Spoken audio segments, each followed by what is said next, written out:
Dieu bénisse le Burkina Faso. Sa grâce continue de surabonder dans notre nation. Qu'il combat pour notre chère patrie.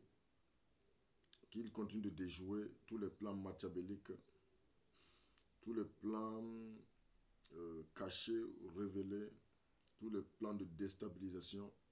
Qu'il continue de déjouer cela dans le nom de Jésus-Christ. Amen.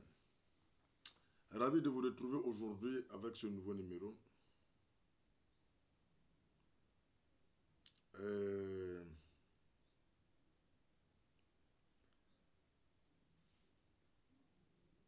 Aujourd'hui, nous allons continuer. Pardonnez. Nous allons continuer avec les différentes contradictions du Coran. Alors, dans notre numéro précédent,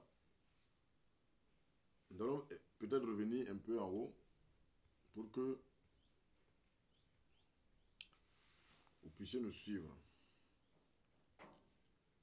Dans notre numéro précédent, nous avons lu la sourate 41, le verset 3, qui dit « Un livre dont les versets sont détaillés et clairement exposés, un Coran, lecture arabe pour des gens qui savent. » La sourate 4, le verset 82, qui dit « Ne me dit-il pas sur le Coran ?» C'est une question qui est posée. « Si le Coran ne provenait d'un autre qu'Allah, il s'y trouverait certes de maintes contradictions. » Vous voyez? C'est-à-dire que si le Coran ne venait pas d'Allah, en méditant le Coran, nous allons trouver certes de maintes contradictions. Vous comprenez? Alors, dans cette lancée, nous avons commencé à faire confiance au Coran et à méditer sur le Coran. Et en méditant sur le Coran, nous avons trouvé quelques contradictions.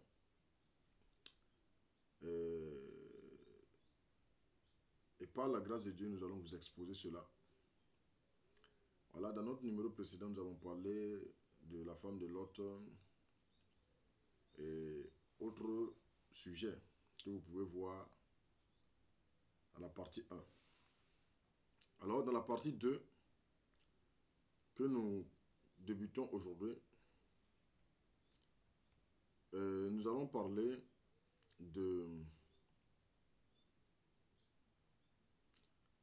d'un sujet vraiment très intéressant. Vous voyez? Sujet vraiment très intéressant. Voilà, nous allons parler premièrement de l'enfer. Allah va dire à son messager, le prophète sallallahu alayhi wa sallam, va dire dans la sourate 69, le verset 35 et le verset 36. Il dit, parlant de l'enfer, il n'a pour lui ici, aujourd'hui, point d'amis chaleureux pour le protéger, ni d'autre nourriture que du pu. Vous dites, ceux-là qui iront en enfer n'auront pas d'amis pour les protéger. Et notez bien, le verset 36 dit, ni d'autre nourriture que du pu. Vous dites que ceux-là qui iront en enfer n'auront d'autre nourriture que du pu. Vous voyez, Allah révèle ici que ceux-là qui seront en enfer vont manger. Mais leur nourriture leur serait du pu. Vous comprenez? Alors, maintenant, si vous prenez la sourate 88, le verset 4, 5 et 6, il dit, ils brûleront dans un feu ardent et seront abreuvés,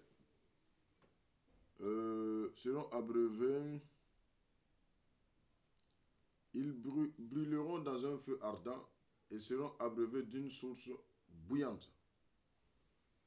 Vous entendez? Une source bouillante. Et le verset 6 dit, il n'y aura pour eux d'autre nourriture que des plantes épineuses. Contradiction. Il dit dans la sourate 69, le verset 36, que ceux-là qui iront en enfer n'auront pas d'autre nourriture que du pu. Tous connaissent le pu, n'est-ce pas? Et dans la sourate 88, le verset 6, il se contredit en disant non, il n'y aura pour eux d'autre nourriture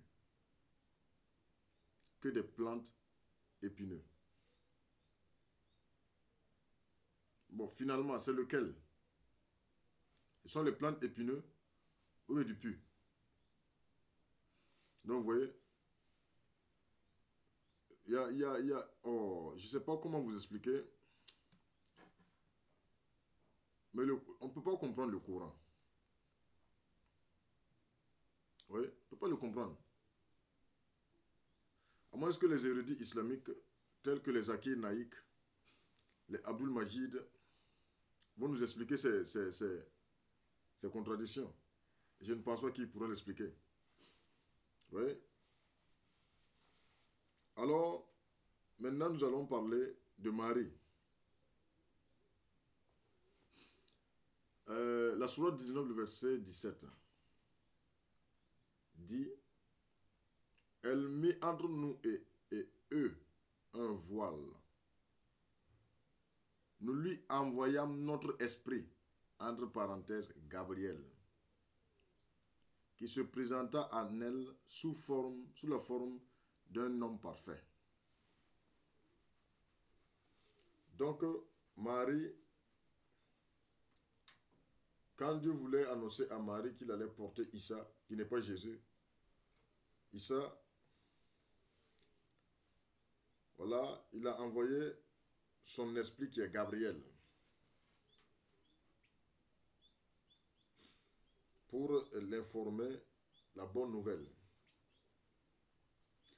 Alors, il est clair ici que c'est l'esprit qui est Gabriel que Dieu a envoyé, non, Allah a envoyé à Marie. D'accord, si vous lisez la sourate 3, le verset 45, vous allez voir une contradiction là-bas.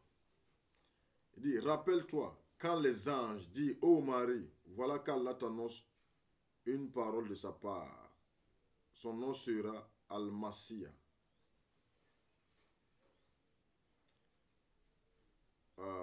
Al-Masih, Issa, fils de Marie, il serait d'ici-bas comme dans l'au-delà, et l'un des rapprochés d'Allah.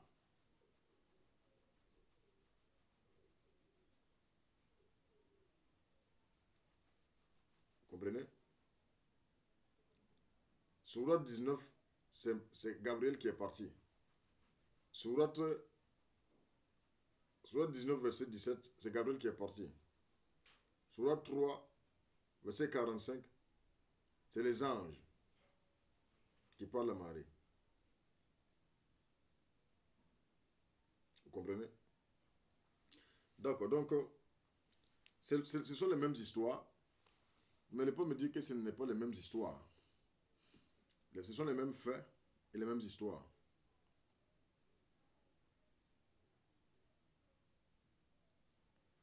Alors,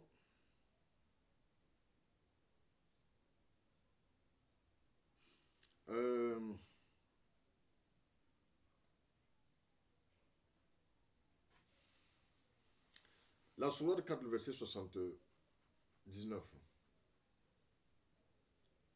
J'ai essayé de comprendre cette sourate et finalement j'ai laissé. Parce qu'elle est incompréhensible. Il dit, tout bien qui t'atteint vient d'Allah, et tout mal qui t'atteint vient de toi-même. Et nous t'avons envoyé aux gens comme messager, et Allah suffit comme témoin. Il dit ici, tout le bien qui atteint le prophète vient d'Allah. Et tout le mal qui l'atteint vient de lui-même.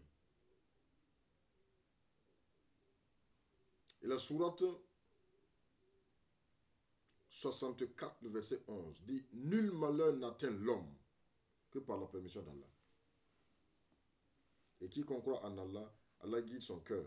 Allah est omniscient. » Comment se fait-il que Allah lui-même dit que tout mal qui atteint le prophète vient de lui-même, vient du prophète lui-même?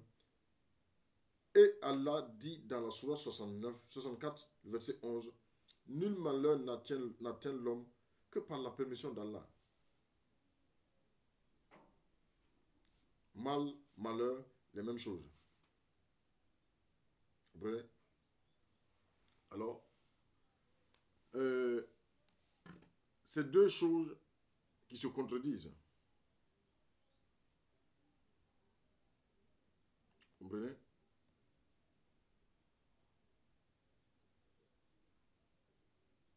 C'est deux choses qui se contredisent.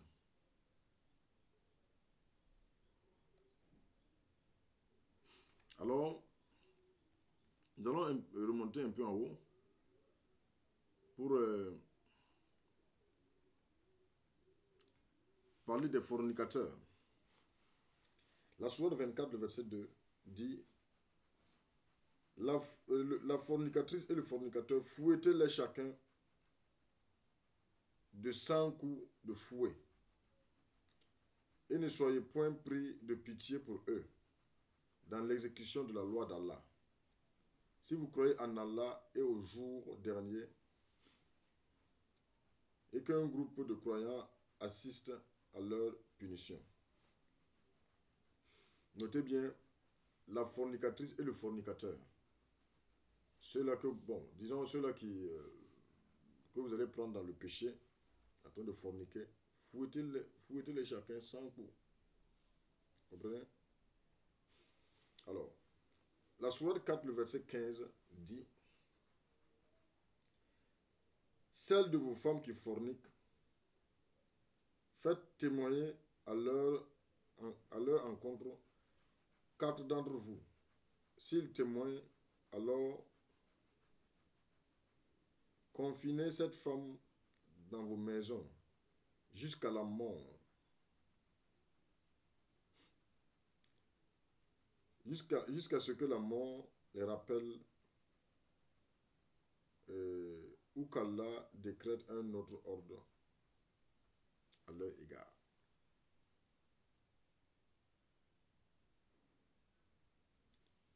Bon, on doit les frapper ou bien on doit les confiner.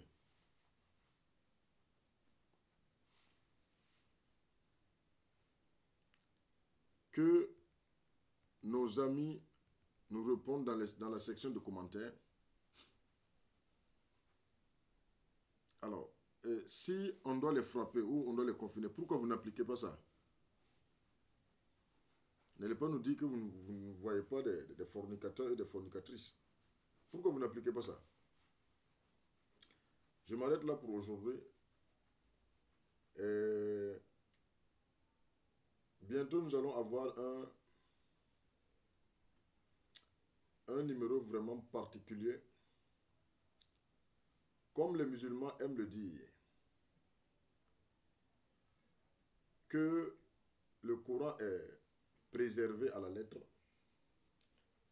et que la Bible est falsifiée. La Bible est falsifiée, la Torah est falsifiée, le Nouveau Testament est falsifié. Nous allons avoir un thème là-dessus. Et nous allons voir entre le Coran et la Sainte Bible, lequel d'entre eux est falsifié. Vous voyez? Dieu bénisse le Burkina Faso. Sa grâce continue de surabonder dans notre nation. Continue de déjouer les plans de l'ennemi. Continue de protéger nos FDS. nos VDP, protège les différentes dirigeants de l'AIS. Nous sommes de cœur avec vous. Et nous croyons que le Seigneur va continuer ce qu'il a commencé pour la libération totale de notre pays. Alors, Dieu continue de vous faire du bien. Je le dis et je le répète, je ne fais pas de débat avec les musulmans. Pas parce que j'ai peur d'eux. Pas parce que euh, euh, je fuis les débats. Non. Parce que, tout simplement parce que je n'ai pas le temps. Là, c'est un. Je voyage beaucoup.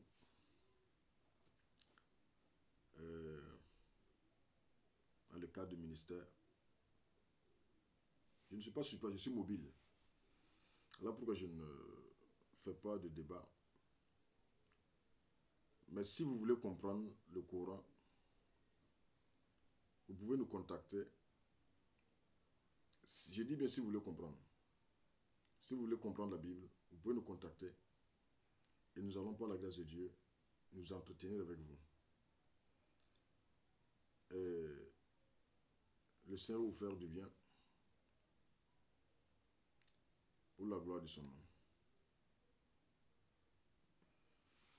Demeurez bénis au nom de Jésus.